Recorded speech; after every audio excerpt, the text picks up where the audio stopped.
I opened my door to find a broker, strangers photographing my living room, and my parents posing as the owners.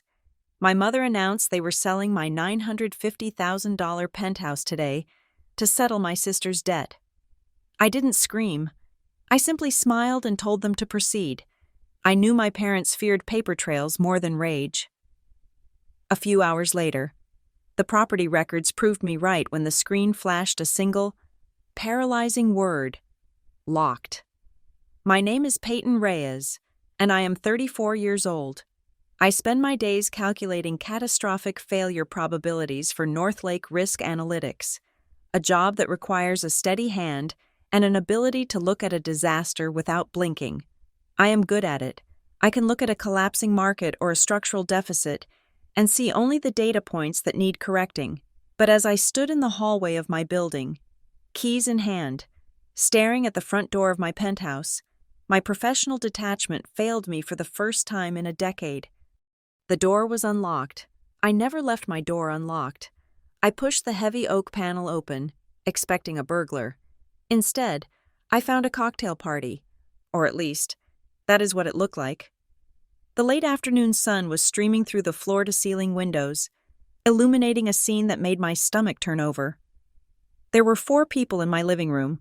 2 of them were strangers, a couple in their 50s, well-dressed, looking at my custom Italian sofa with the possessive glint of people who have already mentally moved in. One was a man in a navy suit who practically vibrated with the energy of a commission-hungry real estate broker. And then there were the other 2. My parents. My mother was standing by the marble kitchen island, running her hand along the surface as if she were presenting a prize on a game show. My father stood by the balcony doors, his chest puffed out, surveying the city skyline as if he had built it himself. "And as you can see," my mother said, her voice dripping with a sweetness that usually preceded a request for money, "the natural light is unparalleled. We are looking for a quick close, cash preferred." I stepped fully into the room. The click of my heels on the hardwood was sharp, like a gavel strike. The broker turned first, his professional smile faltering for a fraction of a second before he recovered. "Ah, hello, you must be..." He looked at my parents for a cue. "The daughter," my father said quickly, stepping forward to block my path to the buyers. His voice was loud, booming, designed to drown out any objections. "She is just grabbing some of her things. She is moving out to make room for the sale." My mother did not even look at me. She kept her eyes on the female buyer. "We are selling today. It is a family emergency. Really, we need to liquidate to help her younger sister. Renee, you know how it is. Family helps family." I felt a coldness spread through my chest that had nothing to do with the air conditioning. This was their game. This had always been their game. They created a crisis, usually involving Renee and her spiraling debts, and then they raided my life to fix it. But they had never tried to sell my home before. This was a $950,000 property. My name was on the deed. My money paid the mortgage. "Renee is in trouble?" I asked. My voice was calm, dangerously calm. My mother finally looked at me. Her eyes were hard, warning me to play along. "Massive debt. Peyton, we have handled it. We are selling the penthouse. It is the only way. We have handled it." That phrase was the trigger. For 34 years. "We have handled it" meant, "We have made a decision for you, and you will comply or be the villain." The female buyer looked at me with sympathetic eyes. "Oh, honey, that is so noble of you. Giving up your apartment for your sister? That is beautiful." I could have screamed. I could have thrown them out. I could have called the police right then and there. But I worked in risk analytics. You do not stop a runaway train by standing on the tracks and screaming. You derail it. I forced a smile onto my face. It felt tight. But it held. "Family is everything," I said. My father's shoulders relaxed. He thought he had won. He always thought he won the moment I stopped fighting. He did not understand that I had simply stopped fighting with noise and started fighting with leverage. "Welcome," I said to the buyers, stepping around my father. "Please, take your time. The view from the master bedroom is particularly stunning at this hour." The broker beamed. clearly relieved that the awkward daughter was on board. "Excellent. Let me show you the master suite," he said, ushering the couple down the hall. As soon as they were out of earshot, the temperature in the living room dropped 20 degrees. My father grabbed my upper arm. His grip was tight, bordering on painful. "What are you doing here so early?" he hissed. "You are supposed to be at work until 6. "I live here." "Dad," I said, looking pointedly at his hand until he released me. "And you are trying to sell my apartment." "We are saving your sister," my mother snapped, keeping her voice low but frantic. "She owes $200,000 to people who do not send collection letters. They send guys with baseball bats. We do not have the liquid cash. You do. You have this asset just sitting here. So you decided to sell it without asking me?" "You would have said no," my father said, as if that justified a felony. "You are selfish, Peyton. You always have been. Renee is drowning, and you are sitting in a jagged ivory tower." "We handled the paperwork," my mother added, smoothing her skirt. "It is all done. You just need to not make a scene. Do not embarrass us in front of these people. They have cash. They want to close in 10 days. I looked at the broker's business card lying on the counter. Prestige City Properties. I memorized the name. I looked down the hall where the buyers were currently inspecting my closet space. They were discussing renovations. They were already knocking down walls in their minds. "I will not make a scene," I said softly. My father let out a breath he had been holding. "Good. Good girl. Just go pack a bag. Stay at a hotel for a few days until we finalize the transfer. However," I continued, ignoring his command, "I want to see the contract." My mother blinked. "What?" "If I am selling my home to save Renee, I want to see the sale agreement. I want to see exactly how much we are getting and where the money is going." "It is standard," my father said dismissively. "You do not need to worry your pretty head about the math." "I do risk analytics for a living. Dad, I love math. I want to see the paperwork." I paused, letting the silence stretch. "Unless you want me to go ask the buyers how much they are offering directly?" My mother's eyes widened. She knew I would do it. "No, fine. The paperwork is at Calvin Brenner's office. He is the attorney handling the closing." "Brenner," I repeated. "Of course. Their old family lawyer.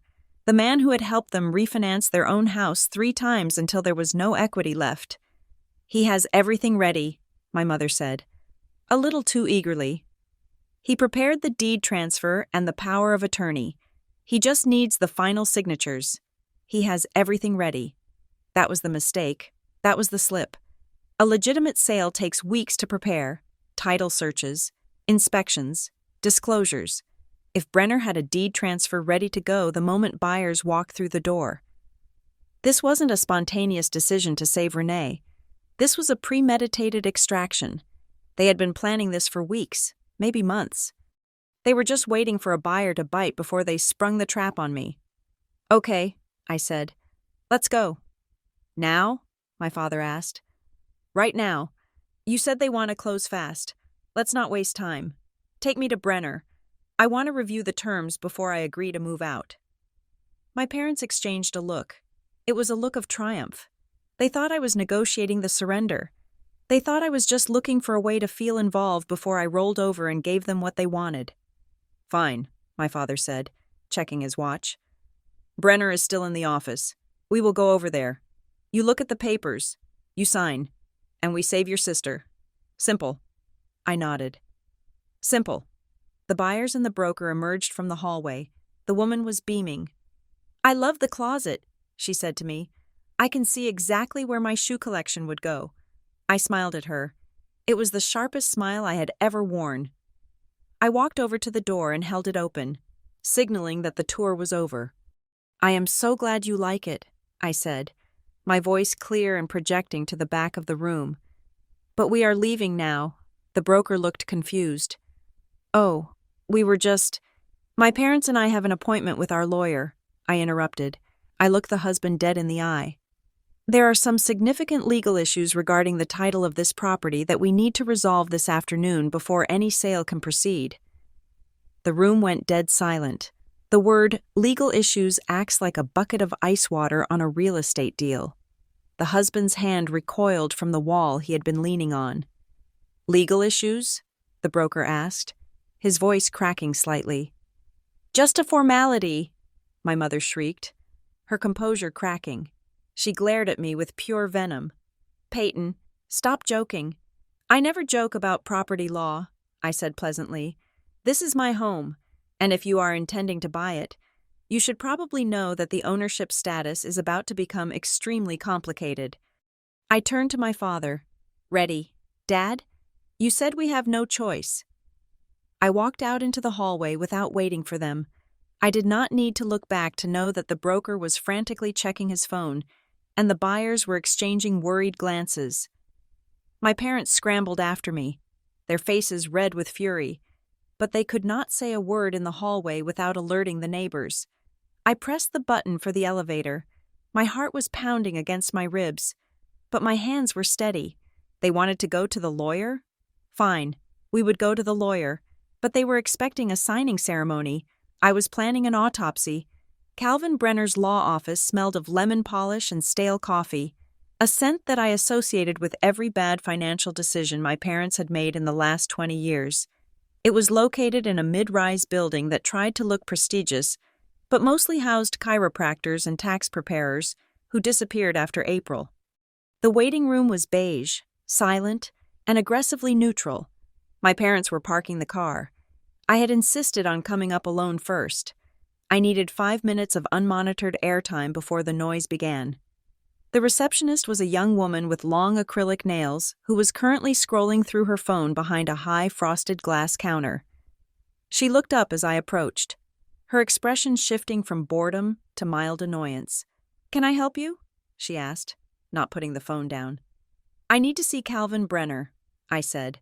She glanced at the appointment book lying open on the desk. "Mr. Brenner is fully booked this afternoon. Do you have an appointment?" "My name is Peyton Reyes," I said, placing my hands on the counter. "I am the owner of the Penthouse at 4400 West Grand. Mr. Brenner is currently drafting a sale agreement for my property without my presence. I suggest you tell him I am here before I call the State Bar Association." The girl's thumb hovered over her phone screen. She blinked, processing the shift in tone. I was not yelling. I was not making a scene. I was simply stating a sequence of events that would end very badly for her boss. She picked up the landline receiver immediately. "Mr. Brenner? There is a Ms. Reyes here. She says it is about the Penthouse." A moment later, the heavy mahogany door behind her opened. Calvin Brenner stepped out.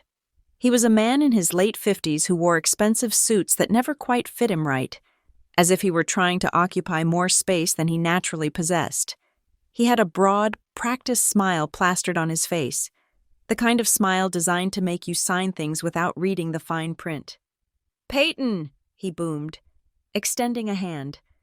"My goodness, I have not seen you since you were in college. Look at you, all professional." I did not take his hand. I just watched him. His smile faltered, just a millimeter at the corners. He dropped his hand, adjusting his cufflinks instead. "Your parents called ahead," he said, his voice lowering to a conspiratorial murmur. "They said we are moving fast on this sale. Exciting times. It is a seller's market. Absolutely." He ushered me into his office. It was exactly as I remembered it from the times I had sat here as a child, bored out of my mind while my parents refinanced their mortgage to pay for a vacation they could not afford. There were leather chairs that were too soft, a desk that was too big, and a wall of law books that looked like they had never been opened. I sat down. Brenner moved behind his desk, reclaiming his fortress. "So," he said, clasping his hands on the blotter, "your father tells me we have a cash offer. That is fantastic. I have the standard purchase agreement drafted, and the deed transfer is ready. We just need to go over the disclosures. I am not here to sign the transfer. Calvin," I said. He paused. "I am sorry. Your father was very clear. He said the buyers are ready to close. My father is not the owner of the property. I am—" Brenner chuckled. a nervous, dry sound. Well, yes, technically on paper, but it is a family asset. Peyton, we all know how these things work. Your parents put the down payment assistance in. They managed the renovation. I paid them back for the down payment 7 years ago, I said. And the renovation was paid for by my bonus from Northlake Risk Analytics in 2022. Do you want to see the bank transfers? I have them on my phone. Brenner cleared his throat. He did not like this. He was used to my parents, who operated on emotion and vague promises. He was not used to dates and data. Peyton, listen, he said, his tone shifting to a patronizing uncle. I know this is sudden. Selling a home is emotional. But your sister is in a tight spot. Your parents are just trying to facilitate a solution. I am just the scribe here. If you are just the scribe, then you have access to the county records, I said. Of course. Pull it up, I said. Brenner blinked. Excuse me? Pull up the property record for my penthouse. Right now, I want to see the title status as of today, January 19th. He leaned back in his chair, looking annoyed. Peyton, that is unnecessary. I have the deed right here in the file. It is clean. I ran the title search myself 3 days ago when your father first called. 3 days ago is not today, I said. Open the portal. Calvin, humor me. He stared at me for a long moment. He was weighing his options. He could refuse, but that would look suspicious. He could throw me out, but my parents were on their way, and he needed this deal to go through to get his commission. He decided that indulging me was the quickest path to getting me to sign. Fine, he said, swiveling his chair toward his computer monitor. If it will make you feel better. I heard the click of his mouse, the tapping of his keyboard as he entered his credentials for the county recorder's database. The hum of the computer fans seemed to grow louder in the silence of the room. It takes a minute to load, he muttered, filling the dead air. Government servers, you know how it is. I did not answer. I watched his face. I watched his eyes scan the screen as the interface loaded. I saw the moment the data populated. It was not dramatic. He did not gasp. He did not jump. He simply stopped moving. His hand froze on the mouse. His eyes, which had been darting across the screen, fixed on a single point in the upper right quadrant. His mouth opened slightly, then closed, then opened again. It was the reaction of a man walking across a frozen lake who just heard the distinct crack of ice beneath his boots. What is it? I asked. I knew, but I wanted him to say it. Brenner squinted at the screen, leaning closer, as if proximity would change the text. He clicked the refresh button. He waited. He clicked it again. That is odd, he whispered. What is odd? Calvin? He turned the monitor toward me. The interface was a standard government database, ugly blue headers, gray text boxes, but right across the top, in a bright red banner that commanded the eye, was a single word, locked below it, in smaller bold text, were the instructions, Verify owner identity. Do not process third-party instruments. I looked at the timestamp next to the status. It was dated today. That shouldn't be there, Brenner stammered. He was sweating now. A thin sheen of perspiration had appeared on his upper lip. I ran the title 3 days ago. It was clear. Standard fee, simple ownership. What time was that lock placed? I asked. Brenner pointed a shaking finger at the timestamp. 11:45 this morning. 11:45. 2 hours before my parents unlocked my door for the open house. 2 hours before they tried to sell my home to strangers. A property freeze, I said, keeping my voice level. That usually happens when the owner reports identity theft, or when the recorder's office detects a fraudulent submission attempt. Brenner pulled the monitor back toward him, typing furiously now.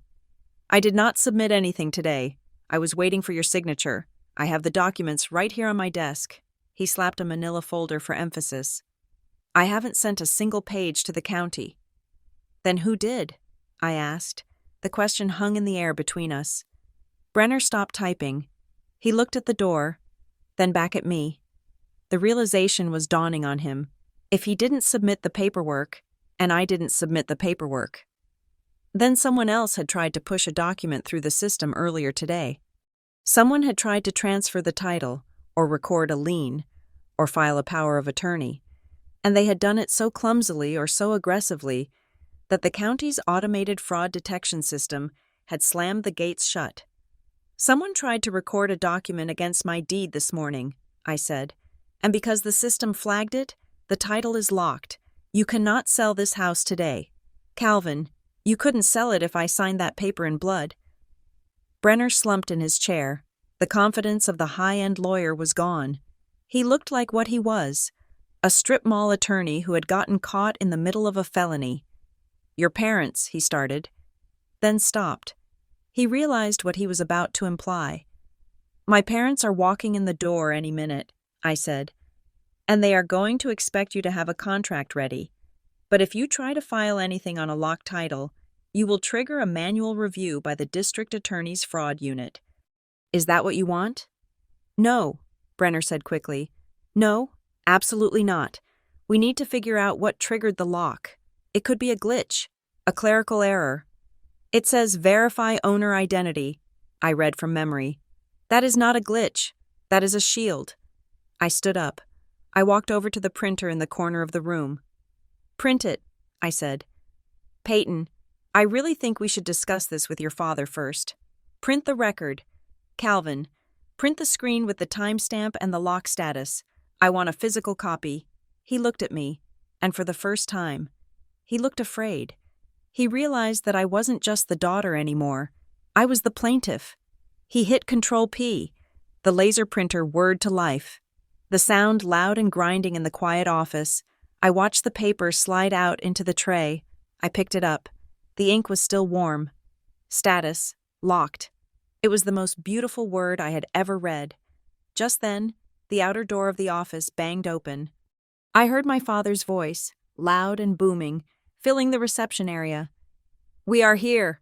Sorry for the delay. Parking was a nightmare. Tell Brenner we are ready to sign. Brenner looked at the door, then at me. He looked like a man who wanted to crawl under his desk. Do not say a word, I whispered to him. Let them talk. I folded the paper and slid it into my blazer pocket. I sat back down, crossed my legs, and waited for my family to walk into the trap they had set for themselves. My father did not just walk into the room. He invaded it. He threw a thick manila envelope onto Calvin Brenner's mahogany desk with a heavy thud. The sound of a judge's gavel sealing a verdict. My mother followed close behind him, clutching her purse with white-knuckled intensity, her eyes darting between me and the lawyer. We are done waiting, my father announced, his voice filling the small office. He ignored the thick, suffocating tension that hung in the air. The buyers are at the coffee shop across the street. They have the cashier's check. They want the keys by 5. Sign the transfer. Peyton, he pushed a pen toward me. It rolled across the polished wood and stopped against the edge of the envelope. I did not reach for the pen. I did not reach for the envelope. Instead, I reached into my blazer pocket and retrieved the warm sheet of paper I had printed only moments ago. I placed it on the desk, face up, right next to his stack of demands. I cannot sign, I said, my voice steady. And neither can you. My father frowned, his patience snapping. What is this? He lunged forward to grab the paper. I placed my hand flat over it. I did not slam my hand down. I did not use force. I simply established possession. My palm covered the text, anchoring the truth to the table. My father stopped, his hand hovering inches from mine. He looked at me, really looked at me, and for the first time, he saw something other than his daughter. He saw an obstacle. Read the status line. Dad, I said, sliding my hand away to reveal the red text. He squinted at the paper. Locked? What does that mean? It means the county recorder has frozen the title, I explained. It means no one can sell, transfer, or encumber that property. Not me, not you. My mother stepped forward, her face twisting into a mask of tragic martyrdom. Peyton, stop playing games. This is not about paperwork. This is about your sister. Renee is going to be destroyed. Do you know what debt does to a person? You live in this palace, all alone, safe and secure, while your sister is drowning. How much? I asked. My mother blinked. What? The debt, I said, turning my chair to face her fully. If we are selling my home to save her, I need to know the cost. Give me a number. It is a lot, she deflected. It is unmanageable. Give me a number, Mom. She hesitated, looking at my father for guidance, but he was still staring at the word locked on the paper. Around $200,000, she finally blurted out. Maybe a bit more with the interest penalties. I nodded slowly. $200,000. My penthouse was valued at $950,000. Even after taxes and fees, they would walk away with over $700,000 in cash. They were not just paying off Renee's debt, they were cashing out my equity to fund their retirement. I turned back to Brenner, who was sitting behind his desk looking like a man who wished he could dissolve into his leather chair. Calvin, I said, I want copies of everything in that envelope my father just brought in. The listing agreement, the sales contract, and the disclosures. Now. You do not have the right, my father started, his voice rising to a shout. I am the owner of the property. I cut him off. My voice was not loud, but it was razor sharp. And if there are documents in that envelope purporting to sell my property, I have every right to see them. Calvin, copy them, or I call the State Bar Association and report you for facilitating real estate fraud. Brenner moved instantly. He knew I was not bluffing. He opened the manila envelope, his hands shaking slightly. He pulled out a stack of documents clipped together. Just the relevant ones, Brenner muttered, trying to salvage the situation. He handed me the stack. I flipped past the sales contract. I flipped past the lead paint disclosure. I went straight to the document that authorized this entire charade, and there it was. Limited power of attorney. It was dated January 5th, 2 weeks ago.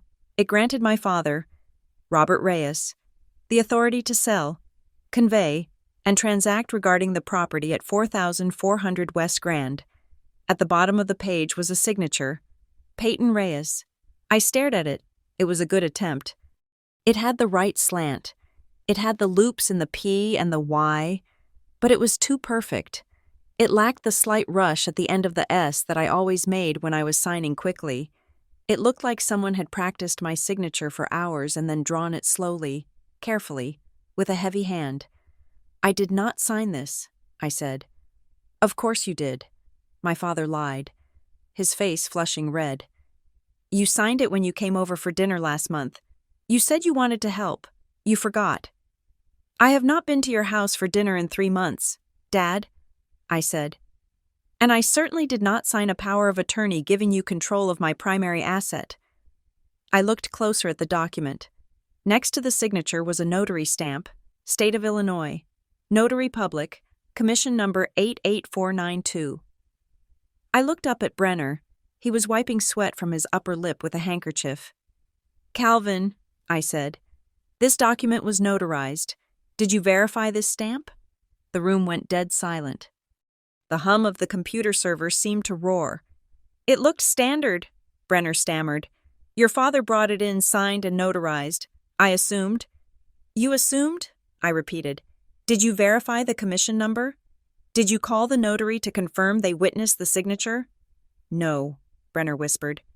Then you are holding a forged instrument, I said, and you were about to facilitate $1 million transaction based on it. My father slammed his hand on the desk. Enough.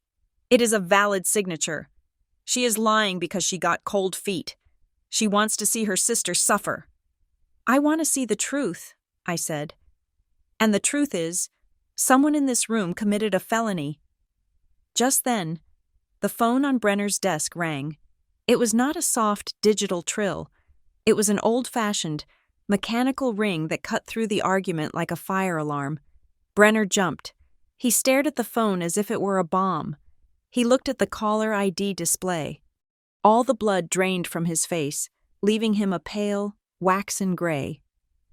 Who is it? My mother asked, her voice trembling. "It is the recorder security desk," Brenner whispered. He looked at me. He looked at the forged power of attorney in my hand. He realized, in that second, that he had crossed a line he could not step back from. He picked up the receiver. His hand was shaking so badly the cord rattled against the desk. "Brenner Law Office," he said, his voice cracking. "Yes, this is Calvin Brenner. Yes, I have the file open right now." He listened. I watched his eyes widen. He looked at my father, then quickly looked away, staring at the wall. "I understand," Brenner said. "No, I did not know that. Yes, okay, I will keep them here." He hung up the phone. He placed the receiver down with extreme care, as if the plastic might shatter. "What?" my father demanded. "What did they say? Is the lock lifted?" Brenner shook his head slowly. "The lock is not just a lock," Brenner said. His voice was hollow. "It is a hold, a code-red hold. They said the system flagged a submission attempt this morning because of a signature mismatch pattern, and because the owner was listed as unreachable." "So fix it!" my father shouted. "I cannot fix it, Robert," Brenner said. "They are not asking for a correction. They said they are sending an investigator from the fraud unit up here right now. They told me not to let anyone leave with the documents." My mother gasped, her hand flying to her mouth. My father froze. The bluster, the anger, the dominance. It all evaporated, replaced by the primitive fear of a man who hears the sound of a closing cage. I sat back in my chair. I did not smile. I did not gloat. I simply folded the forged power of attorney and slid it into my pocket, right next to the property record. "Well," I said, "it seems we are going to have a family reunion after all." Calvin Brenner looked at the phone receiver in his hand as if it had just bitten him. The color had drained from his face, leaving his skin the shade of old parchment. He looked at my parents, who were frozen in a tableau of confusion and rising panic, and then his eyes darted to the exit door behind the reception desk. "Robert," Brenner stammered, his voice dropping to a frantic whisper, "you should go, right now. Take the papers and go out the back way. If you leave now, we can say there was a miscommunication." My father reached for the manila envelope on the desk, his survival instinct kicking in. "You are right. We will handle this later." "If they walk out that door," I said, my voice cutting through the room like a cold draft, "then you, Calvin, are the last person in possession of a known forgery." Brenner froze. My father's hand hovered over the envelope. I stayed seated, my posture relaxed, looking directly at the lawyer. "The recorder's office just told you to hold the documents. If you let the suspects leave with the evidence, you are not just a witness anymore. You are an accomplice to obstruction of justice. Do you really want to lose your license for a $2,000 closing fee?" Brenner looked at me, then at my father. He did the math. He realized that loyalty to an old client was not worth a prison sentence. He pulled the envelope back toward his side of the desk. "I am sorry, Robert," Brenner said, his voice trembling but firm. He hit the intercom button on his desk phone. "Security? This is Brenner in Suite 404. I need an officer at my main door immediately. No one is to leave the premises until the county investigator arrives." "You are calling security on us?" my mother shrieked. "We are your clients." "I am protecting my firm," Brenner said, refusing to meet her eyes. My father looked at the door, measuring the distance. For a second, I thought he might try to run, but he was a man who cared about appearances above all else. Running would be an admission of guilt. Staying allowed him to pretend this was all a misunderstanding. He sat down heavily in one of the guest chairs, adjusting his tie with jerky, nervous movements. "Fine," my father spat. "Let them come. We have done nothing wrong. We are the parents. We have rights." We sat in silence for 20 minutes. It was a suffocating, heavy silence, broken only by the sound of my mother's erratic breathing and the ticking of the clock on the wall. A uniformed security guard stood outside the glass door, arms crossed, watching us like exhibits in a zoo. Then the elevator chimed. The man who walked in did not look like a police officer. He wore a gray windbreaker over a white button-down shirt, dark slacks, and comfortable walking shoes. He carried a ruggedized tablet in one hand and a lanyard with a laminated badge around his neck. He looked like a building inspector or a mid-level bureaucrat, the kind of person you ignore until they hand you a fine that ruins your year. He walked past the receptionist without stopping and entered the office. He looked at the security guard, nodded once to dismiss him, and then turned his attention to the room. "Jordan Kessler," he said, his voice flat and devoid of any inflection. "Asset Recording Fraud Unit, County Recorder's Office." He did not offer a handshake. He placed the tablet on the edge of Brenner's desk and tapped the screen. A small red light on the device blinked on. "I am recording this interaction for the official log," Kessler stated. "Who is the attorney of record?" "I am," Brenner said, standing up. "Calvin Brenner, and the parties involved in the submission attempt?" "That would be them." Brenner pointed a shaking finger at my parents. "Robert and Lydia Reyes." Kessler turned to them. His eyes were pale gray and completely uninterested in the emotional temperature of the room. He looked at them the way a mechanic looks at a broken transmission, identifying the fault, not judging the machine. "And you?" Kessler looked at me. "Peyton Reyes," I said. "I am the owner of the property at 4400 West Grand. I am the one who did not sign the papers." Kessler nodded. He tapped his tablet again. "We received a digital flag at 11:45 this morning. A submission was attempted through the electronic portal for a deed transfer on your property. Our algorithm caught two critical errors." He looked at his screen. Reading the data. "First, the signature pattern on the power of attorney did not match the signature on the original deed recorded 5 years ago. The biometric pressure points were off. It was a slow trace, not a fluid sign." My father shifted in his chair. "People's signatures change," he grumbled. Kessler ignored him.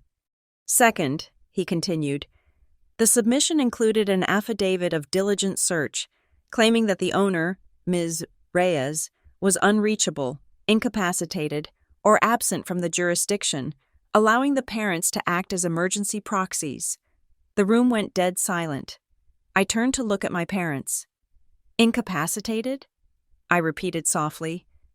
"You told the state I was incapacitated?" "We had to," my mother burst out, tears finally spilling over. "You are always so busy. You never answer your phone. We needed to move fast for Renee." "I was at work," I said. "I work 10 blocks from here." Kessler looked up from his tablet. "Ms. Reyes, to be clear, did you authorize this transaction?" "No," I said clearly. "I did not. In fact, when I arrived at my home 2 hours ago, my parents were conducting an unauthorized open house. They had prospective buyers in my living room. They told me the sale was already handled." Kessler typed a note into his tablet. "Active showing of property without owner consent. Intent to defraud demonstrated." "Now wait a minute." My father stood up, his face reddening. He used his boardroom voice, the one he used to intimidate waiters and junior employees. "You are twisting this. We are her parents. We are not criminals. We are trying to help our other daughter who is in a financial crisis. This is a family dispute. It does not belong in a government record." Kessler stopped typing. He looked at my father. He did not blink. "Mr. Reyes," Kessler said, "do you know what the statistics are for real estate fraud in this county?" My father faltered. "I know. 70% of all title theft and elder abuse fraud is committed by immediate family members," Kessler said.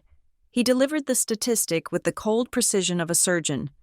"Children stealing from parents, parents stealing from children. Familial fraud is the most common type we see.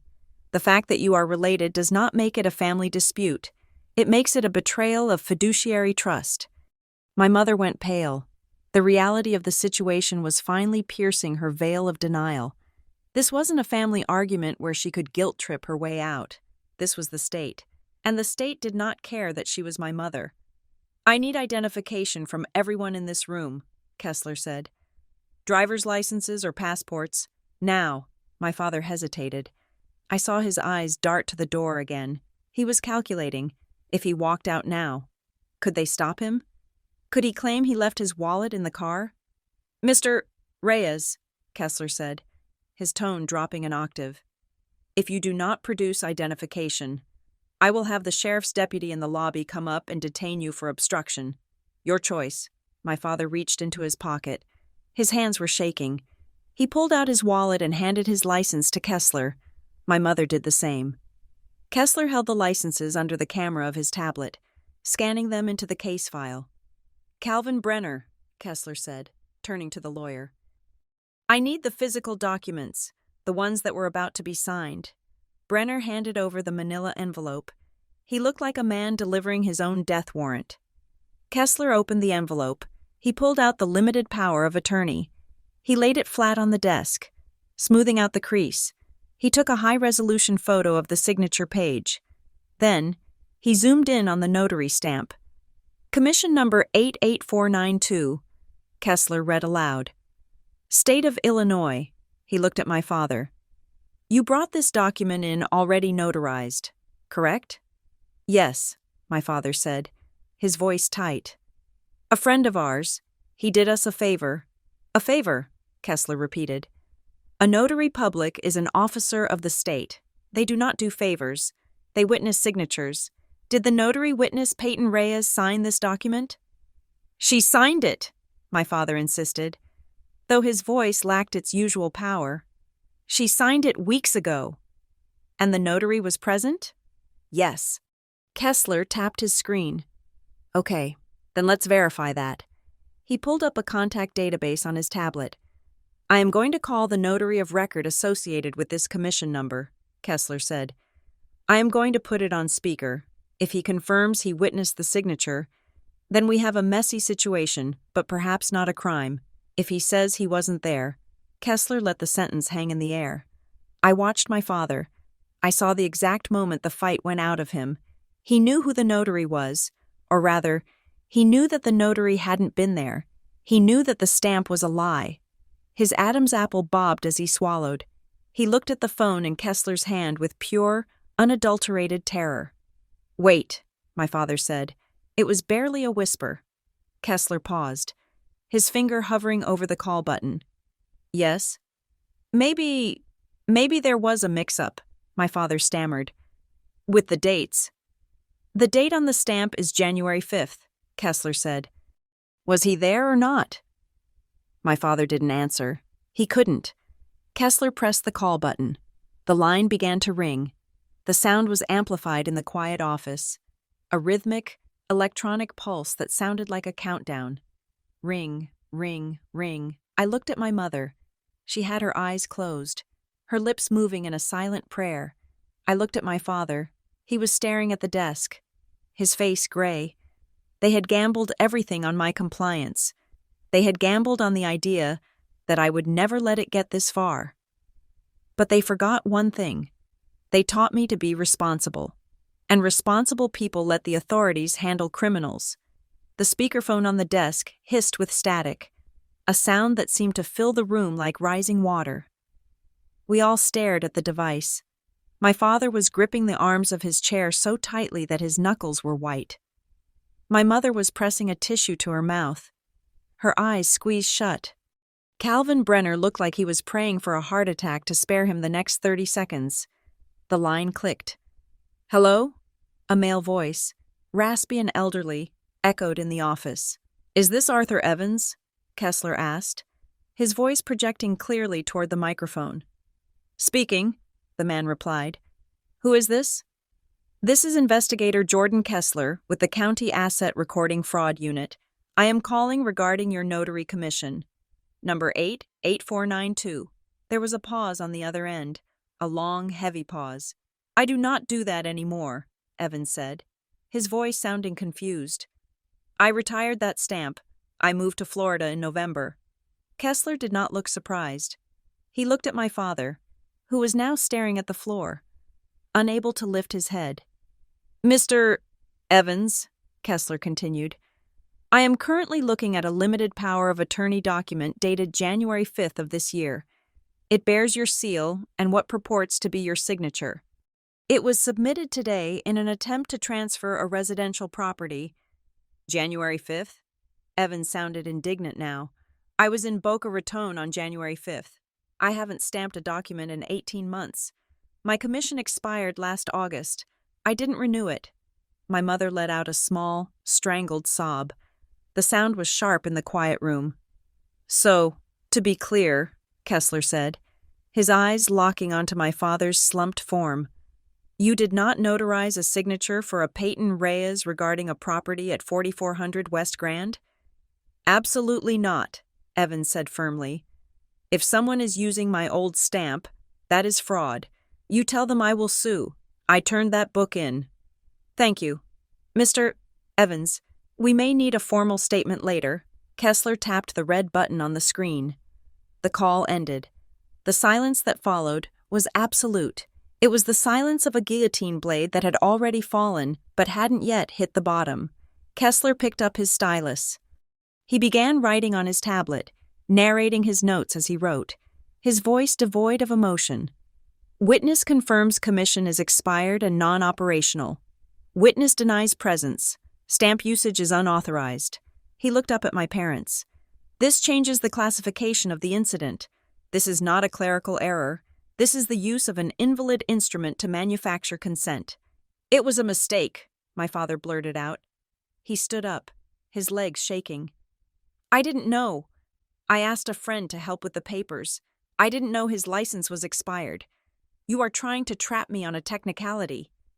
A technicality? Kessler repeated. Mr. Reyes, you claimed your daughter was incapacitated. You claimed she was unreachable. And then you used a dead stamp to forge her authority so you could sell her home while she was at work. That is not a technicality. That is a method. We are her parents, my father shouted, turning toward me. His face was twisted in a mixture of fear and rage. He needed a target, and he couldn't attack the state. So he attacked me. Peyton, tell him. Tell him to stop. You are ruining this family. You are going to send your mother to court over a piece of paper? I looked at him. I looked at the man who had taught me to ride a bike. The man who had walked me to my first day of school. I searched for any sign of remorse, any sign of love. I found only panic and self-preservation. I am not doing this to you, Dad, I said quietly.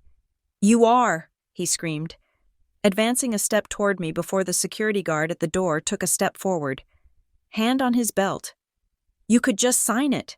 You could just tell him it is okay. Renee needs this money. Why are you so selfish? Why do you hate your sister? I did not bring strangers to your house. Dad, I said, I did not try to sell your roof out from under you.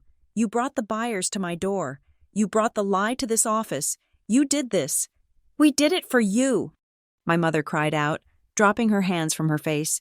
We did it so you wouldn't have to worry about Renee anymore. No, I said. You did it so you wouldn't have to worry about her. There is a difference. Kessler cleared his throat. It was a sharp, authoritative sound that cut off the family drama. Mr. Brenner, Kessler said. Brenner jumped. Yes? I am placing a seizure order on the original documents in that envelope. You are now the custodian of evidence until a warrant can be issued for their collection. Do not photocopy them. Do not scan them. Do not let them leave this room. Seal them in an evidence bag. Sign across the seal and lock them in your safe. If those documents disappear, you will be charged with tampering. Understood, Brenner whispered. He grabbed a large plastic envelope from his drawer. His hands were shaking so badly he could barely get the zipper open. He shoved the manila folder inside as if it were radioactive waste. Kessler turned back to his tablet. He was scrolling through a database, his brow furrowed. He swiped up, then down, then zoomed in on something. Wait, Kessler muttered. The atmosphere in the room shifted again. The immediate crisis of the notary stamp was over, but Kessler had found something else, something deeper. He wasn't looking at the documents on the desk anymore. He was looking at the history on the server. This submission today, Kessler said slowly. It triggered a specific algorithm. It wasn't just the signature mismatch, it was the metadata of the filing. He looked up at me. His expression had changed. He wasn't looking at me like a victim of a one-time domestic dispute anymore. He was looking at me like a puzzle piece. "Ms. Reyes," Kessler said, "this attempt to sell your penthouse, it is bold, it is desperate, but looking at the system logs, it appears to be consistent." "Consistent with what?" I asked. A cold prickle of dread started at the base of my neck. "Consistent with a pattern of activity linked to your social security number," Kessler said. He turned the tablet so I could see it, but he kept it out of my father's view. There was a list of query logs, access attempts, verification checks. "Mr. Reyes claimed you were unreachable," Kessler said. "He claimed they had to act because you were absent. That is a common narrative used to justify emergency powers." He looked me dead in the eye. "Ms. Reyes, I need you to think carefully. In the last 6 months, have you noticed any irregularities with your mail? Specifically, have you received your property tax assessments, your condo association notices, or have they gone missing?" I opened my mouth to say no. I was organized. I paid my bills online. But then I stopped. I hadn't received my property tax assessment in November. I had assumed it was delayed. I had logged into the portal and paid it manually. And in December, my bank had sent me a notification about a change of address request that I had flagged as spam because I hadn't moved. My voice faltered. "I didn't get my tax bill this year. I thought it was just the mail service being slow." Kessler nodded grimly. "And did you ever find out where it went?" "No, I just paid online. The system shows a change of mailing address was filed for your property tax records in October," Kessler said. "It was routed to a post office box in Cicero." Cicero. My parents lived in Cicero. My father went rigid. He stopped breathing. "And," Kessler continued, his voice dropping to a whisper that was louder than a scream, "there was a credit inquiry flagged on your file 3 weeks ago, not for a mortgage, for a lien. Someone wasn't just trying to sell your house today. Ms. Reyes, they have been trying to borrow against it for months. The sale was just the plan B because the loans weren't going through fast enough." I looked at my parents. They weren't looking at me. They were looking at each other, and in that look, I saw a terrifying truth. The open house wasn't an impulsive decision to save Renee. It was the endgame of a long, slow theft that had started while I was busy working, trusting that the people who raised me would never cut my throat. "Cicero," I whispered. My mother looked away. "We just wanted to consolidate," she whispered. "It was just a bridge loan. We were going to pay it back before you even knew." Kessler stood up. He tapped the screen one last time. "This is no longer a civil matter involving a single document," Kessler announced.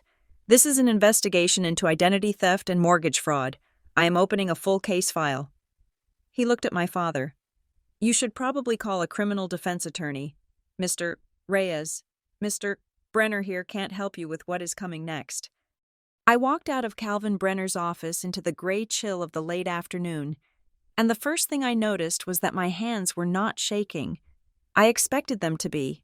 I expected the adrenaline crash, the tears, the sudden onset of nausea that usually follows a confrontation with my parents. But there was nothing, just a cold, humming clarity.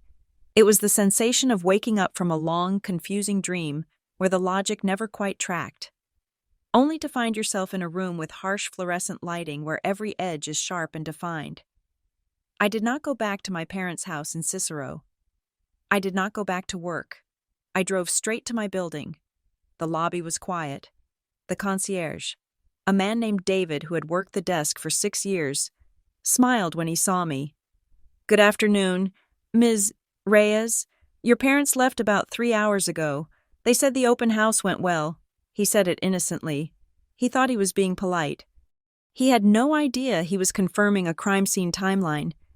"David," I said, leaning over the high marble counter, "I need to make some changes to the building access protocols, effective immediately." I spent the next 40 minutes erasing my family's digital footprint from my home. I revoked the guest code my mother used to drop off casseroles. I deleted my father's fingerprint from the biometric scanner at the service entrance. I asked David to pull the security footage from the hallway cameras between 12 o'clock and 2 o'clock that afternoon. "Is everything all right?" David asked, as he queued up the video file. "No," I said. "It is not." We watched the screen together. I saw my parents step off the elevator at 12:15. My mother was holding a vase of flowers, a prop to stage the scene. My father was adjusting his tie. They looked like they owned the place. They looked comfortable. And then, at 12:30, I saw them greet the broker and the couple. I watched my father shake the husband's hand with that firm, trustworthy grip he used to use on me when he promised he would pay me back next week. "Save that clip," I told David, "and email it to me." I went up to the penthouse, but I didn't go inside. I stopped at the bank of mailboxes in the alcove. I had a locking mailbox, something I had installed 2 years ago after a package went missing. I unlocked it and pulled out a stack of envelopes. Most of it was junk mail, but halfway through the stack, I found a property tax notification from the county assessor. The envelope looked normal at first glance, but when I ran my thumb along the flap, the paper felt rough. I held it up to the sconce light. The adhesive was uneven. There were tiny tears in the paper fibers along the seal. Someone had steamed it open, read the contents, and glued it back shut. They hadn't just diverted my mail to Cicero. They had been intercepting the mail that still came here, checking to see if I had been alerted to their activities. This wasn't just desperation. This was espionage. I called Renee. She picked up on the first ring. "Where are you?" I asked. "I am at the Starbucks on 3rd. Mom just called me. She is screaming. She says you are trying to put Dad in jail." Her voice was high, thin, and terrified. "Stay there," I said. "I am coming to you." When I walked into the coffee shop 20 minutes later, Renee looked like a ghost. My sister is 31 years old, but she has always carried herself like a teenager waiting for permission to speak. She was sitting at a corner table, shredding a paper napkin into tiny, snowy piles. She wasn't smug. She wasn't acting like the golden child who had just been rescued. She looked like someone who had been strapped into a car without knowing the driver was drunk. I sat down across from her. I didn't buy a coffee. "They tried to sell my house today. Renee," I said. "I know," she whispered, staring at the pile of shredded napkin.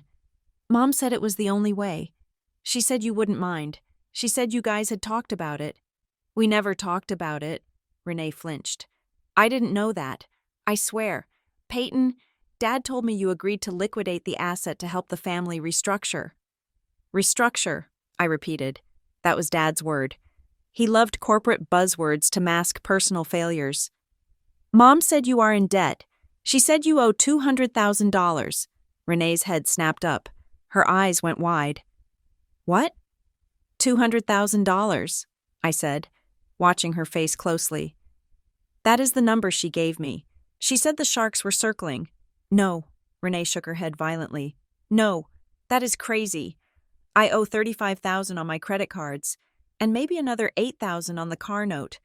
I don't owe anyone $200,000. I felt the ground shift again.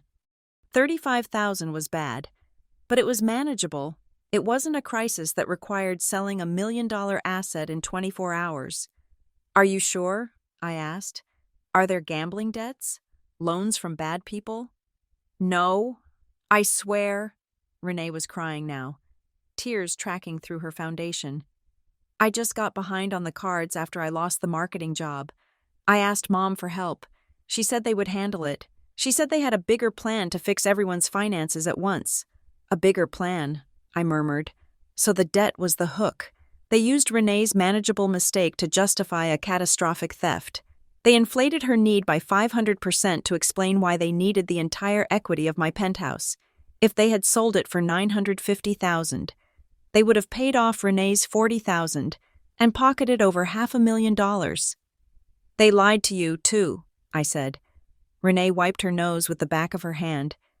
"Dad made me sign something last week. He said it was just a standard form to help them consolidate the family accounts." My stomach tightened. "What did you sign, Renee?" "It was just a paper. It said something about you being away." Away where? Away on business. He said because your job is high security. Sometimes you go into blackout periods.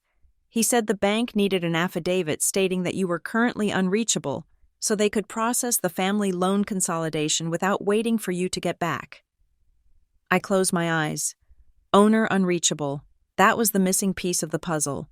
The fraud algorithm at the recorder's office hadn't just flagged the signature, it had flagged the status. To bypass the two-factor authentication or the call checks that usually happen with a deed transfer, they needed to convince the system that the owner couldn't answer the phone. You signed an affidavit stating I was missing? I asked. Not missing, Renee pleaded. Just unavailable. Dad said it was a formality. He said you knew about it, but you couldn't sign it yourself because you were traveling. I have been at my desk in downtown Chicago every day for the last 6 months, I said. Renee buried her face in her hands. I didn't know. Peyton, I really didn't know. I just wanted the credit card calls to stop. I looked at my sister. She was weak. Yes, she was irresponsible with money. Yes, but she wasn't malicious. She was just the perfect pawn. My parents knew she wouldn't read the fine print. They knew she would believe whatever narrative painted them as the saviors and me as the distant, capable provider who had already signed off on the plan. If you want to get out of this, I said, leaning across the table, I need you to stop crying and listen to me. Renee looked up, sniffing. This isn't just about a loan anymore. Investigator Kessler from the county is involved. This is a criminal investigation. If you signed that affidavit knowing it was false, you are an accessory to fraud. I didn't know. Then prove it. Give me your phone. Renee hesitated, clutching her purse. Why? Because Dad didn't come up with the legal language for an affidavit of unavailability by himself. He isn't that smart, and Mom certainly didn't navigate the county's digital submission portal. Someone helped them. Someone walked them through the process. I held out my hand. The phone. Renee, or I let Kessler subpoena it. She handed me her phone. Her passcode was our childhood street address. I unlocked it and went straight to her messages with Dad. There were dozens of texts. Most were him bullying her about her spending, or Mom guilt-tripping her, but I scrolled back to the week of January 5th, the date on the forged power of attorney. I found a text from Dad. Meeting with the facilitator today. Do not mention Peyton's name if he calls. Just say yes to the verification questions. And then, a screenshot sent from Mom to Renee. It was a picture of a business card, blurry and poorly lit. Call this number if the bank asks for a reference. The caption read, I zoomed in on the photo. The name on the card was cut off, but the number was visible. It was a local area code. I pulled up the call log on Renee's phone. That same number had called her 3 times in the last 2 weeks. Each call lasted less than a minute. Who is this? I asked, turning the screen to her. Who is 555-0199? Renee squinted. I don't know. A man. He called to verify my employment for the loan. He sounded official, like a clerk. A clerk doesn't use a burner phone, I said. And a clerk doesn't call at 8 p.m. on a Sunday. I looked at the number again. It wasn't Calvin Brenner's office. It wasn't the bank. I took out my own phone and dialed the number. I needed to know who was on the other end of this line. I needed to know who was holding the strings that made my parents dance. It rang 4 times. Then, a voicemail clicked on. It wasn't a generic automated voice. It was a man's voice, smooth, bored, and vaguely familiar. You have reached the Document Processing Center. Leave a message with your case number. I hung up. I didn't leave a message. I didn't need to. I recognized the background noise in the voicemail. It was the distinct, echoing chime of the subway turnstile at the Clark and Lake station. And I recognized the cadence of the voice. It wasn't a lawyer. It was the document runner my father had mentioned years ago. A guy who used to fix parking tickets for the neighborhood council. A guy who knew how to make paperwork disappear. Or appear, depending on the price. My parents hadn't just made a mistake. They had hired a professional fixer to erase me from my own life. I handed the phone back to Renee. Get your things, I said. We are going to the police station. The police? Renee squeaked. To turn Dad in? No, I said, standing up. To file a report that your identity was used to facilitate a crime, because if you don't do it now, when the house of cards falls, you are going to be underneath it with them, and I can't pull 3 people out of the rubble. I can only save 1. Renee looked at me. She saw the choice. It was the first time in her life she had to choose between being the good daughter and being a free adult. Slowly, shakily, she picked up her purse. Okay, she whispered. Okay. The vibration of my phone against the hard plastic table of the police precinct interview room felt like a drill against a nerve. It was Kessler. I stepped out into the hallway, leaving Renee with the intake officer who was taking her statement regarding identity fraud. Ms. Reyes, Kessler's voice was crisp, lacking the polite preamble of a man delivering bad news. We have finished the preliminary audit of the county submission logs. The deed transfer attempt was not the only activity on your property today. I leaned against the cool cinder block wall. What else is there? At 9:30 this morning, a notice of intent to file a lien was uploaded to the system, Kessler said. It was flagged pending review because of the same signature discrepancy. Someone wasn't just trying to sell your home, Peyton, they were trying to leverage it for a hard money loan simultaneously. A loan? I repeated. Why would they try to sell it if they were getting a loan? Hedging, Kessler replied.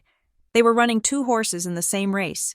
If the sale fell through or took too long, the loan would provide immediate liquidity. The lender listed is a private equity firm in Skokie known for high risk, short-term bridge loans. The requested amount was $350,000. $350,000. The number hit me harder than the sale price. A sale is a transaction. You lose the asset. You walk away. A high-interest lien against a property you still own is a parasite. It eats the equity until there is nothing left but foreclosure. I need to see the application, I said. I am emailing you the file now, Kessler said. Look at the contact information. I opened the email on my phone. The application was standard. But the applicant email address made me stop breathing for a second. Praise, Consulting. Secured mail. Com. It wasn't my email, but it was close enough to look real to a careless loan officer. It used my middle initial. It used professional keywords. It was crafted by someone who knew that Peyton Reyes 123 would look suspicious.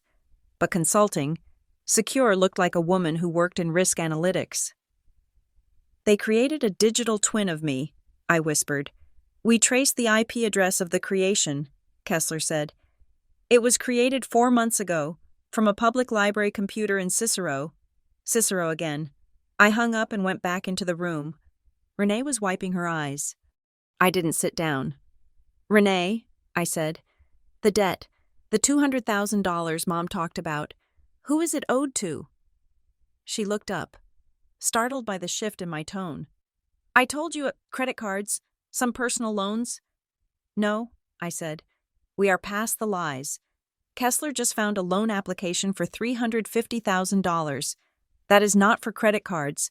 That is for something else. What did Dad do? Renee froze. Her eyes darted to the door, as if she expected our father to burst in and stop her. It wasn't me, she whispered.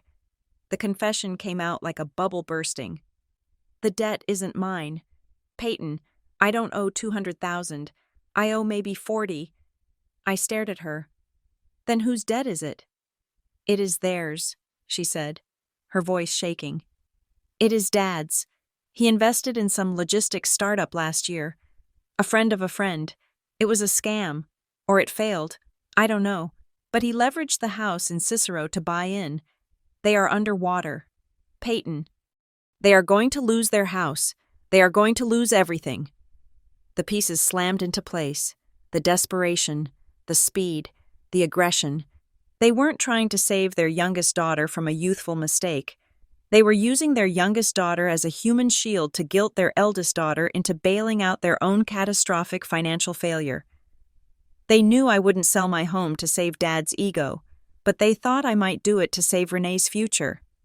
They used you, I said. It wasn't a question. They said it was temporary, Renee sobbed. They said if we used your equity, they could pay off the bridge loan, save the Cicero house, and then pay you back when the investment turned around. They just needed your signature to unlock the capital. And the affidavit? I asked. The one saying I was unreachable?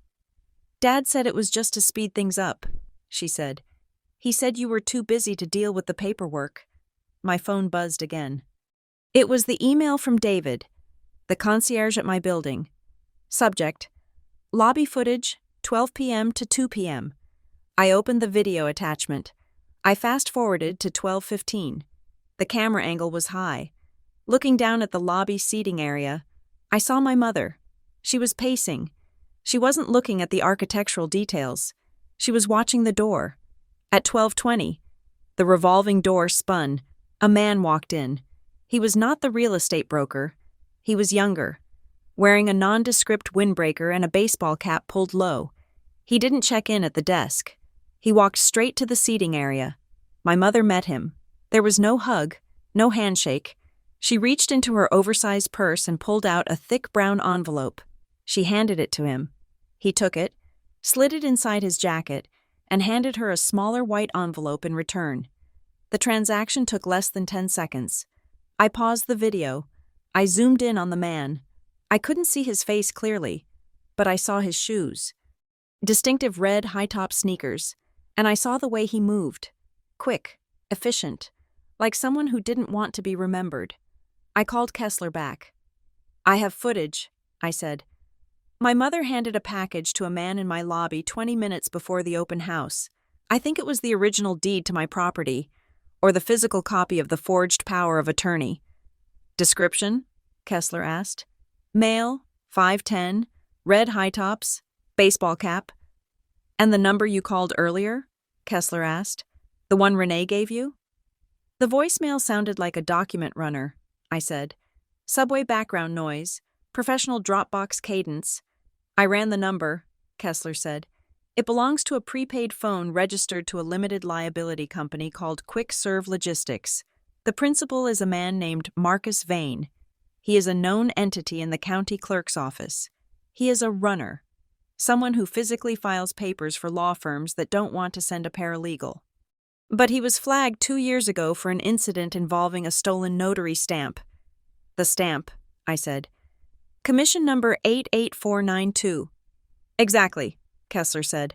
Mr. Evans lost his stamp, or had it stolen, around the time Vane was doing runs for a firm in the same building. We never could prove Vane took it. Until now. So my parents didn't just stumble into this, I said, feeling the cold anger settle in my chest. They hired a specialist. It looks that way, Kessler said. And Brenner knows it. Brenner? I just finished a second round of questioning with Mr. Brenner, Kessler said. His voice held a grim satisfaction. When I pointed out the pattern of the lien and the sale, he cracked. He admitted he didn't run the ID check on you because your father told him he had a copy of your passport on file. I never gave them a copy of my passport, I said. They have one, Kessler said. Brenner surrendered the digital file your father emailed him. It is a scan of your passport from 3 years ago. The expiration date is valid, but the photo is younger. Do you remember giving it to them? I thought back.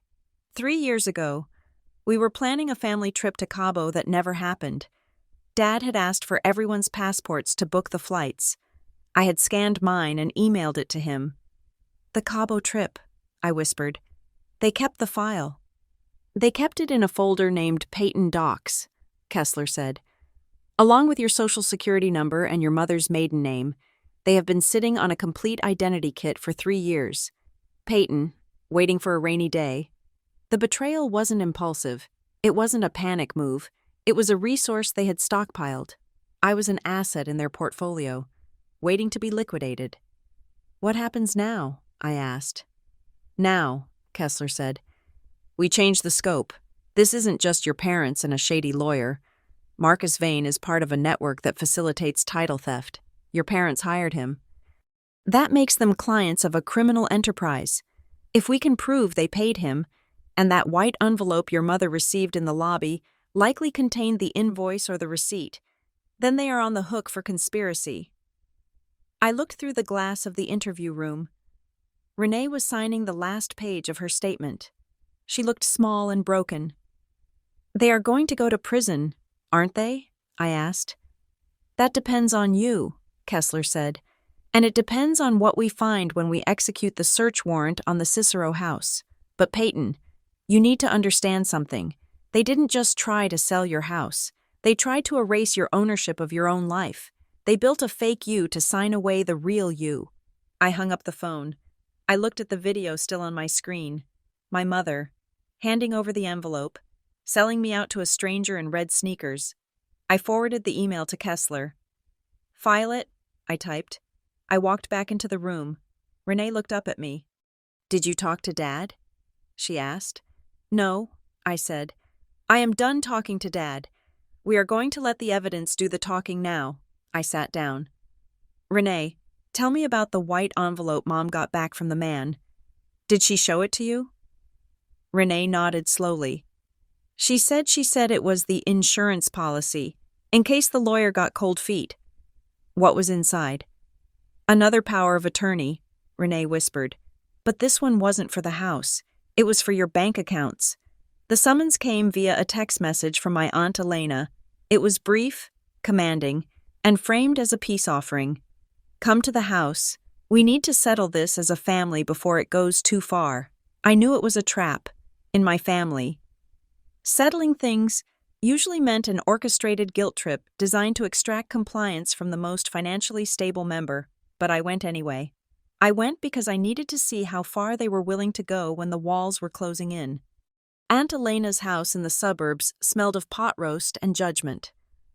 When I walked into the living room, I realized this was not a negotiation. It was a tribunal. My parents were seated on the floral sofa, looking haggard and aggrieved. Flanking them were my aunt, my uncle, and two cousins who were looking at me with a mixture of curiosity and disdain. And in the corner, looking like she wanted to dissolve into the drywall, was Renee. "Sit down, Peyton," my father said. His voice was steady. Regained from the panic in the lawyer's office, he had had time to rehearse his story. I remained standing. "I will stand." "Suit yourself," he said. Turning to the audience, "We called you here because Peyton has misunderstood a family financial restructuring. She has threatened to involve the police. She has threatened to jail her own parents." My aunt gasped, clutching her chest. "Peyton, surely not police?" "I am not threatening," I said calmly. "The county fraud unit is investigating a forged deed." "It was not forged!" my father shouted, slamming his hand on the coffee table. "It was an arrangement you agreed to months ago to help the family assets. And now, because you are selfish, because you want to hoard that penthouse all to yourself while your sister drowns in debt, you are backing out." He stood up, pointing a trembling finger at me. "I bought the first car you ever drove. I paid for your first semester of college before you got that scholarship. And now you watch us struggle. You watch Renee suffer. You are willing to destroy our reputation over a piece of paper." It was a masterful performance. He was hitting all the right notes for the relatives, the ungrateful daughter, the sacrificing parents, the sanctity of family loyalty. I looked at my aunt. She was glaring at me. I looked at my cousins. They were nodding. They bought it. They bought the narrative that I was the cold, corporate villain and my parents were the desperate heroes. I did not defend myself. I did not scream that I had paid them back 10 times over. In risk analysis, you do not argue with the emotion. You dismantle the data. I took a step forward. "Dad," I said, "you said I agreed to the arrangement." "You did," he insisted. "When?" I asked. He blinked. "What? When did I agree? Give me the date." "It was a few months ago, at dinner." "Which dinner?" I pressed. "Was it the one in November for Mom's birthday? Or the one in October?" "November," he said quickly. "At the Italian place." I turned to my mother. "Mom, you told the lawyer I signed the papers when I dropped off groceries at your house." The room went quiet. My mother froze. She looked at my father. then at me. "Well," she stammered, "we discussed it at dinner, but you signed it at the house." "Which house?" I asked. "Because the notary stamp on the document is dated January 5th. I was in New York on business on January 5th. I have the flight logs." "You are twisting things," my father yelled. "Who cares about the dates? The point is you promised to help." "The point is," I said, my voice cutting through his volume, "that you hired a man named Marcus Vane to fake my signature because you knew I would never agree to sell my home to cover your bad investment." "It is not a bad investment," my mother cried out. "It just needs liquidity. And if you would just stop being so stubborn and sign the ratification, the file would run itself. It is already in the system." I looked at her. The file would run itself? She clamped her mouth shut, realizing she had said too much. "You mean the automated recording system?" I said. "You think that because you uploaded the documents, the machine will process them if I just stop blocking the verification? You think the legal system is just a computer glitch you can bypass?" My father stood up and walked over to Renee. He put a heavy hand on her shoulder. Renee flinched. "Renee knows the truth," my father said, his voice dropping to a menacing low. "Renee remembers you agreeing to help her, don't you, Renee?" He squeezed her shoulder. It wasn't a comfort. It was a warning. I looked at my sister. She was shaking. She looked at Dad, then at me. "Tell them, Renee," my father said. "Tell them Peyton said she would help. If you lie for them—" "Renee," I said, keeping my voice gentle but firm, "you become a co-conspirator. The investigator, Mr. Kessler, already has your text messages. He knows about the fake affidavit. If you lie now, in front of witnesses, you are cementing your role as an accomplice." Renee looked up at me. Her eyes were filled with terror. "They are going to blame you," I said. "If this goes to court, they are going to say you were the one who needed the money. They are going to say you were the one who forged the signature because you were desperate. They are setting you up to be the fall guy." "How dare you!" my aunt shrieked. "Talking to your sister like that." "Look at them, Renee," I said, pointing at our parents. "Look at their faces. Are they looking at you like parents? Or are they looking at you like a human shield?" Renee looked at Dad. He wasn't looking at her with concern. He was looking at her with a hard, expectant glare. He was waiting for her to take the bullet. Renee pulled her shoulder away from his grip. She stood up. She started. "Sit down, Renee," my father commanded. "No," Renee whispered. She walked over to stand next to me. She didn't say anything else. She didn't have to. The physical distance she put between herself and them was a canyon they could not cross. "Get out," my father spat at me. "Get out of this house. You are dead to us." "I am leaving," I said. "But understand this. I am filing for a temporary restraining order against both of you. You are banned from my building. You are banned from contacting my employer. And if you attempt to file one more piece of paper regarding my property, I will push for the maximum sentence." I turned and walked out, taking Renee with me. As we reached the door, I heard my mother wailing, a sound of pure, victimized theatricality designed to salvage whatever sympathy remained in the room. We drove in silence. I dropped Renee off at her apartment, but only after I made her promise to keep her door locked and her phone off. I went home.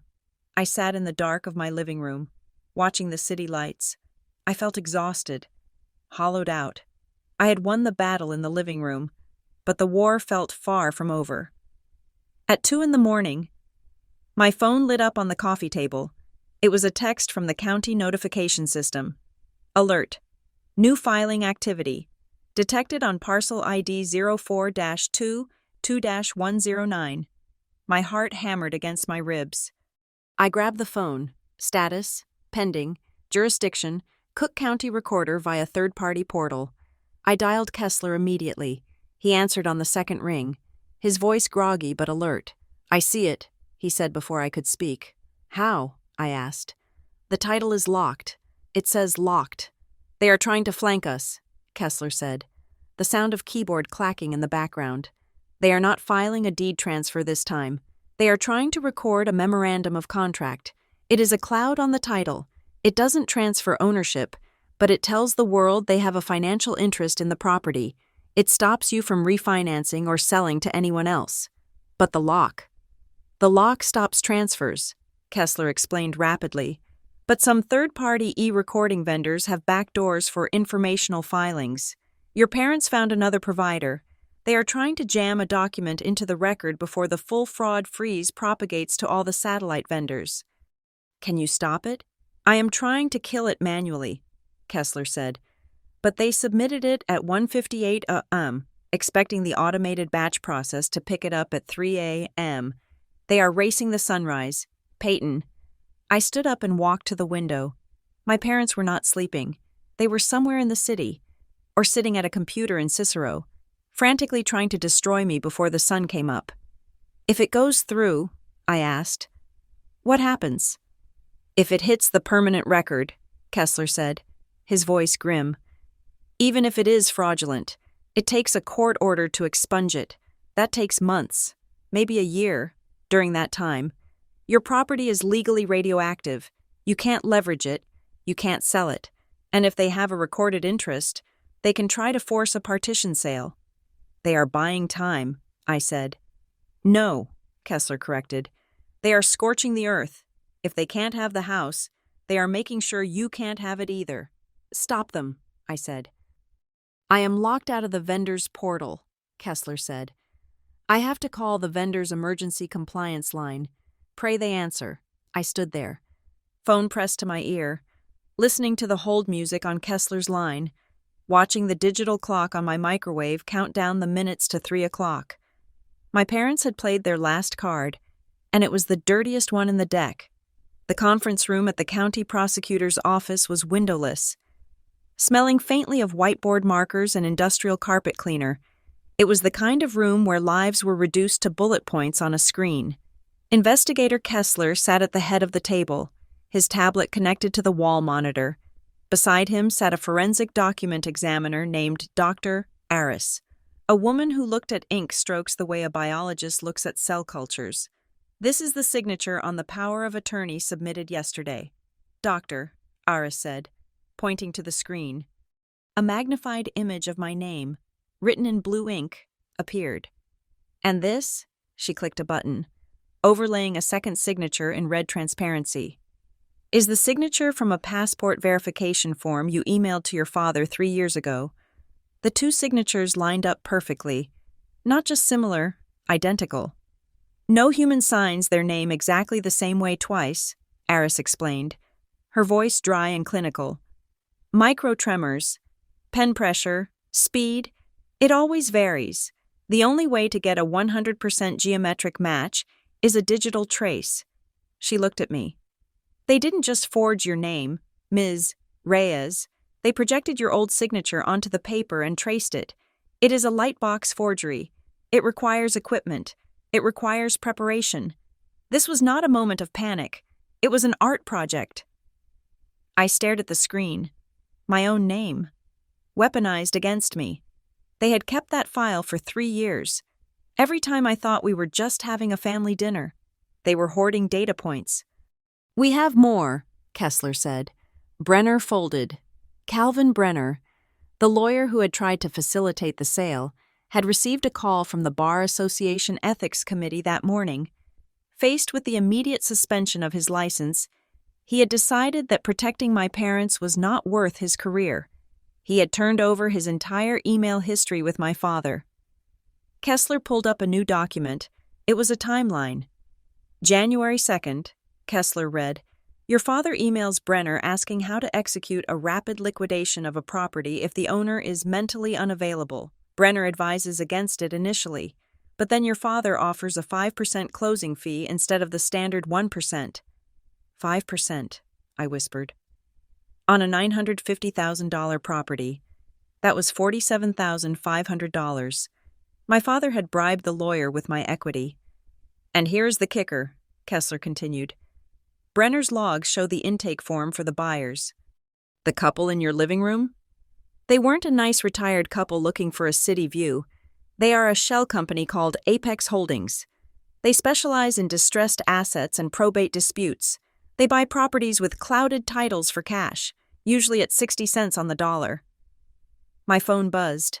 It was the real estate broker from yesterday, the one I had kicked out. I hadn't answered his calls all morning, but he had left a voicemail. I played it on speaker. Ms. Reyes, this is Mark. Look, I need to tell you something. I didn't know the title was bad. Your parents told me you were on board, but you need to know about these buyers. After you kicked us out, they didn't just leave. They got aggressive. They told me they had already transferred a $50,000 good faith deposit to your father's personal account to hold the deal. They are demanding the keys or the money. You need to be careful. These aren't normal home buyers. The room went silent. $50,000, Renee whispered from the corner of the room. She was hugging her knees, looking smaller than I had ever seen her. That is why they had to sell yesterday. The deadline. I turned to her. What deadline, Renee? The settlement, she said, her voice trembling. Dad didn't just lose money in an investment. He took money. He managed a fund for some guys in Cicero. Private investors. He lost it all. They gave him until January 20th to pay back the principal, or they were going to file charges for embezzlement. Or worse. January 20th. That was tomorrow. So, the debt of Renee story, I started, was a cover, Renee said, tears streaming down her face. They knew you would never sell your house to save Dad from an embezzlement charge.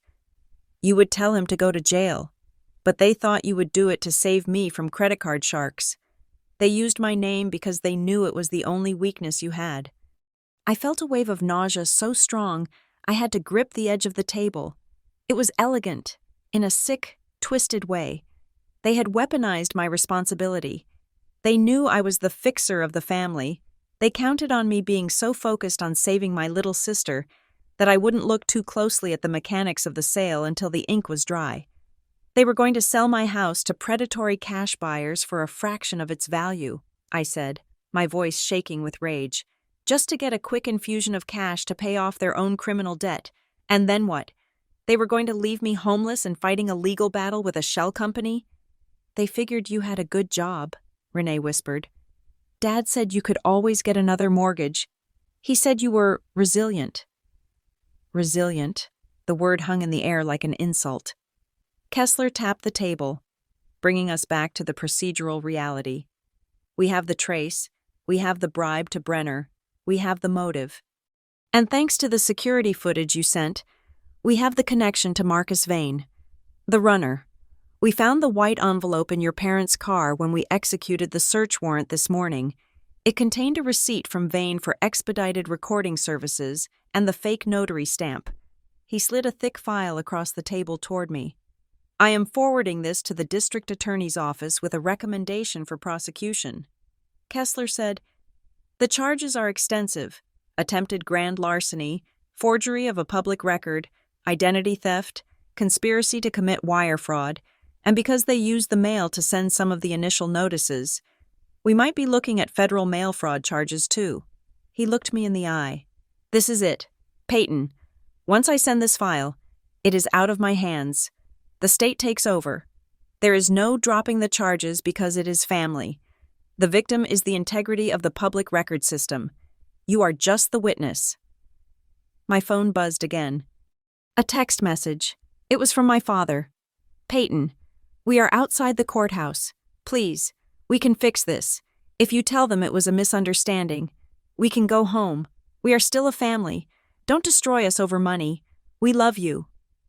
I stared at the words. We love you. They didn't love me.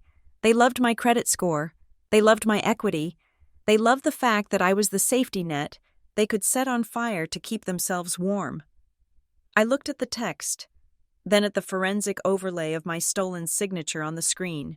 I looked at Renee, who had been gaslighted into believing she was a financial ruin just to provide them with a cover story. I didn't reply. I took a screenshot of the text message. I opened my email app. I attached the screenshot. I typed a single line in the body of the email. Additional evidence of witness tampering and emotional coercion. I hit send. It went straight to Kessler's inbox. Kessler's tablet pinged. He glanced at it, read the message, and looked up at me with a nod of professional respect. "Received," he said. "Is the file ready?" I asked. "It is." "Then let's go," I said. We walked out of the conference room and down the long marble hallway toward the hearing room where the emergency motion regarding the title cloud was scheduled. My heels clicked against the floor, a steady, rhythmic sound. At the end of the hall, near the double doors, stood my parents. They looked small. My father's suit, usually so imposing, looked like it hung loose on his frame. My mother was pale, clutching a rosary beads. When they saw me, they stepped forward, hope flaring in their eyes. They expected the daughter who always fixed things. They expected the Peyton who kept the peace. "Peyton," my father said, reaching out a hand.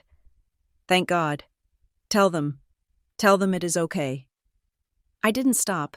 I didn't slow down. I walked past them as if they were strangers in a crowded street. "Peyton," my mother cried out, her voice cracking.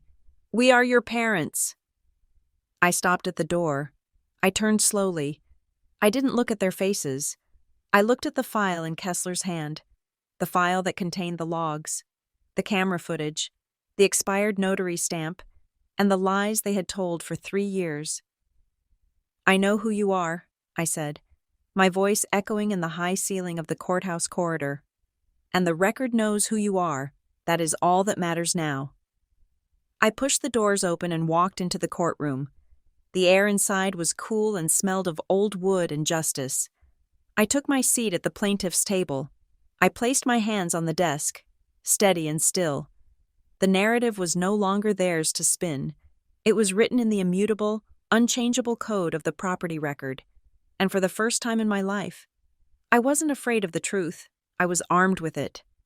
The hearing room was sterile, bathed in the harsh, unforgiving light of fluorescent strips that hummed with a low-frequency buzz. It was not a criminal courtroom. Not yet, but an administrative tribunal for the county recorder's fraud investigation unit. The table was long and polished to a mirror shine, reflecting the distorted faces of the people who had once been my entire world. My parents sat on the left.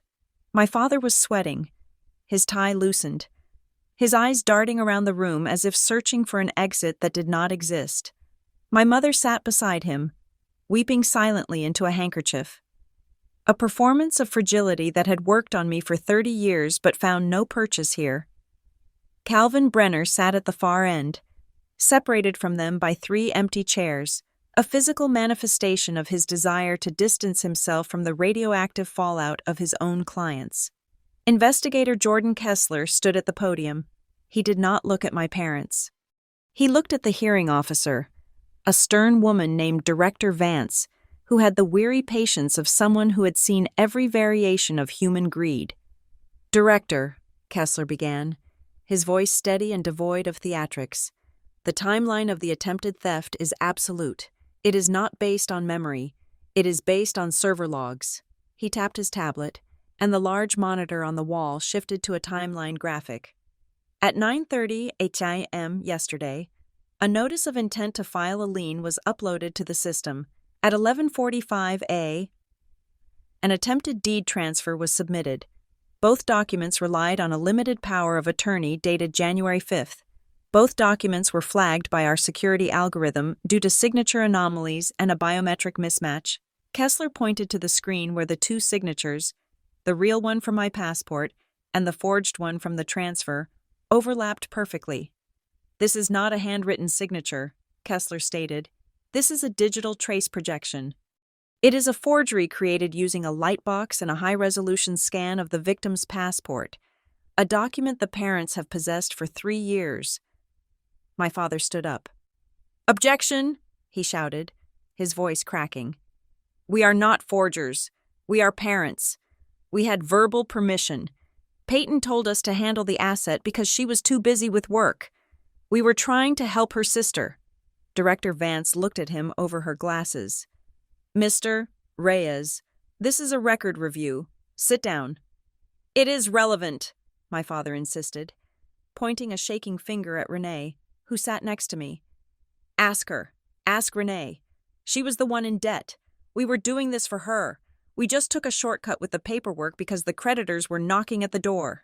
Kessler didn't argue. He simply played the audio file. It was the recording of the call he had made to Arthur Evans, the notary. The rasping voice filled the room. I retired that stamp I was in Boca Raton, absolutely not. The commission number 88492 expired last August, Kessler said, cutting the audio. The stamp used on these documents was stolen.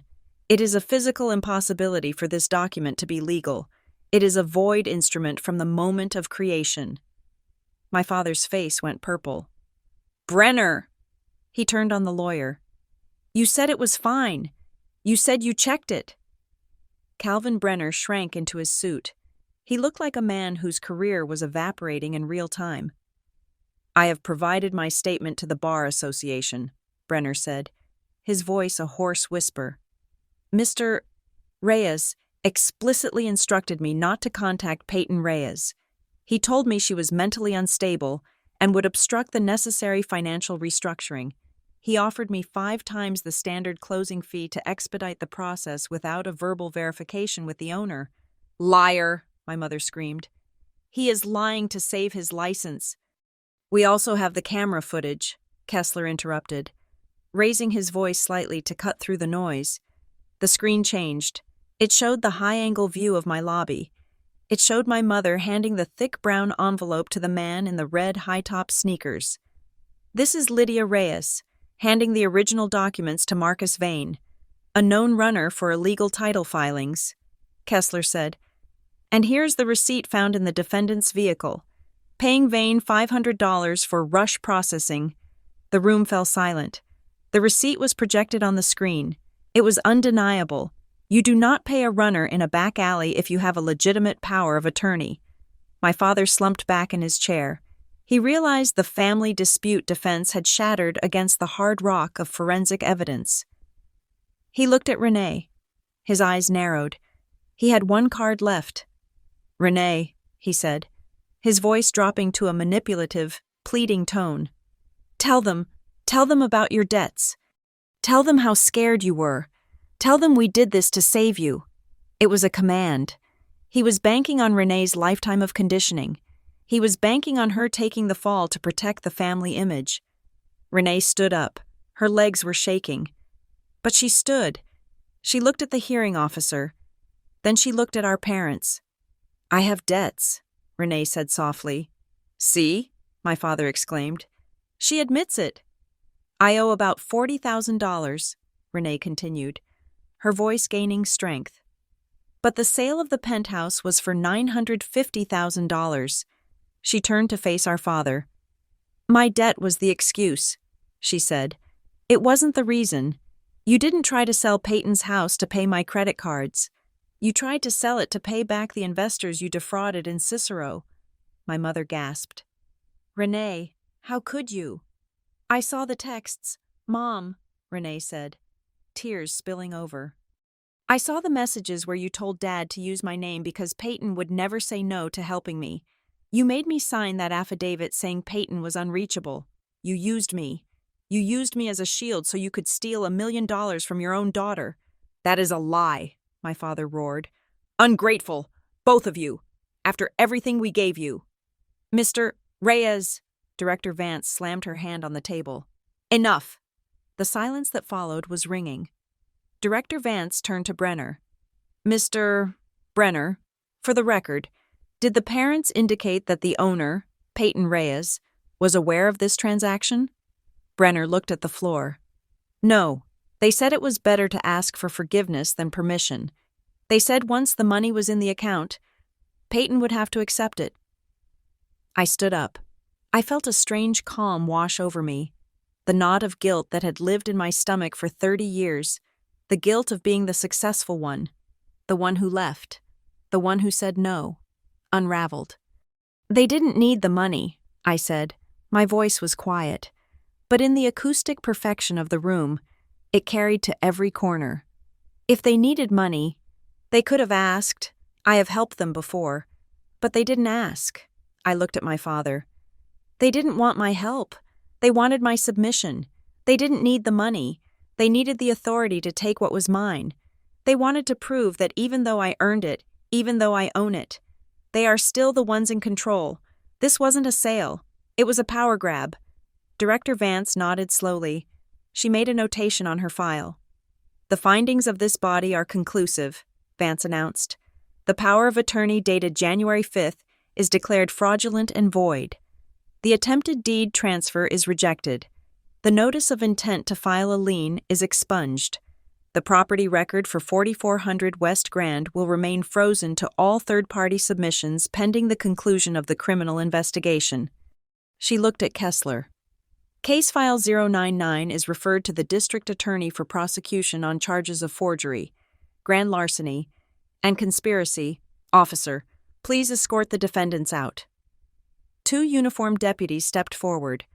My father stood up, his face gray. He looked at me one last time. He opened his mouth, and for a second, I saw the ghost of the man who used to tell me to eat my vegetables.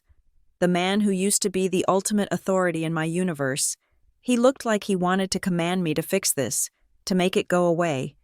But he didn't speak. He couldn't, because there was a deputy standing between us, and for the first time, the law was louder than his voice.